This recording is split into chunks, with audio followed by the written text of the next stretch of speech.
हमारा सरकारी जो संकल्प है वो गरीब लोगों के लिए, शोषित पीड़ित लोगों के लिए, समाज के निचले तबकों के लिए काम करना है। और ये जो बजट है ये कर्तव्य भवन में बनाया गया है। 3 कर्तव्य हैं जिनके बारे में मैं यहाँ चर्चा करना चाहूँगी।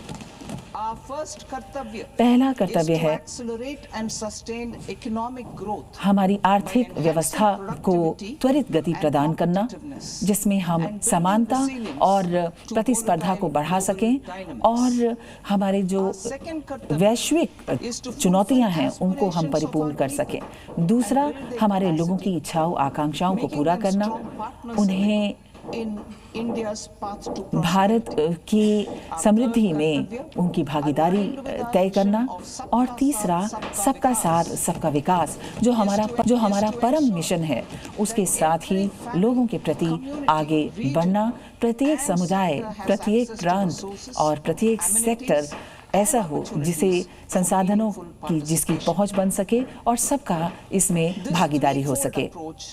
इस 3 मुखी रवैये के साथ हम आगे बढ़ना चाहते हैं। उसकी कुछ ज़रूरतें हैं। पहला तो ये कि जो हमारी संरचनात्मक सुधार हैं उन पर काम करना, प्रगति की ओर अग्रसर होना और एक बहुत ही महत्वाकांक्षी सेक्टर को शुरू करना जिसके लिए पूंजी को जारी किया जाना।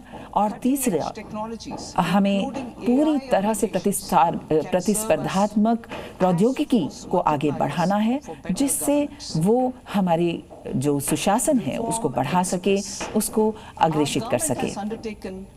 हमारी सरकार ने व्यापक रूप से रोजगार उत्पन्न करने के लिए सुधार किए हैं और विकास को अग्रसित किया है।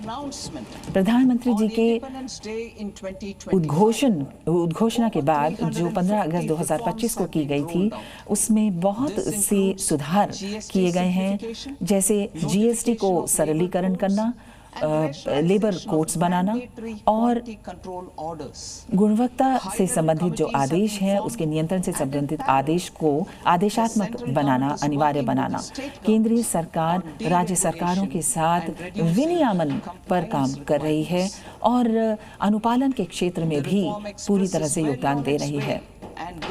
बहुत से काम ऐसे हैं जो अब राह पर हैं और हम अपने कर्तव्य को पूरा करने के रास्ते पर अग्रसित हैं। मैं कुछ प्रस्ताव यहाँ देना चाहूँगी। हमारा पहला कर्तव्य जो है, जिसमें हम आर्थिक प्रगति को बढ़ावा देना चाहते हैं, उसमें 6 क्षेत्र हैं जिन पर हम काम करना चाहेंगे। पहला तो ये कि हम विनिर्माण से संबंधित काम को बढ़ाएं, जिसमें 7 सुधार के सेक्टर हैं। दूसरा, हमारी जो औद्योगिक सेक्टर हैं, जो लीगेसी के सेक्टर हैं, उन्हें बढ़ाना और मील्स यानी खाद्य सुरक्षा देना। और चौथा, अवसंरचनात्मक विकास को बढ़ावा देना।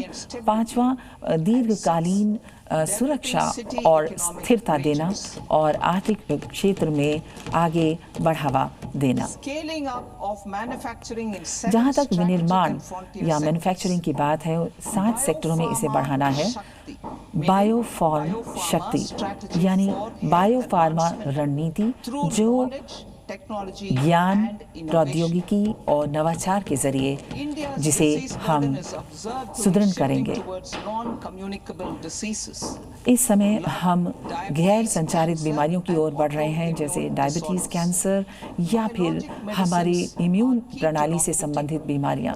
इसमें हम चाहेंगे कि जो जीवन की गुणवत्ता है उसे हम बढ़ा सकें और भारत को ग्लोबल बायोफार्मा विनिर्माण के केंद्र के रूप में हम आगे विश्व को दिखा सकें। इसके अलावा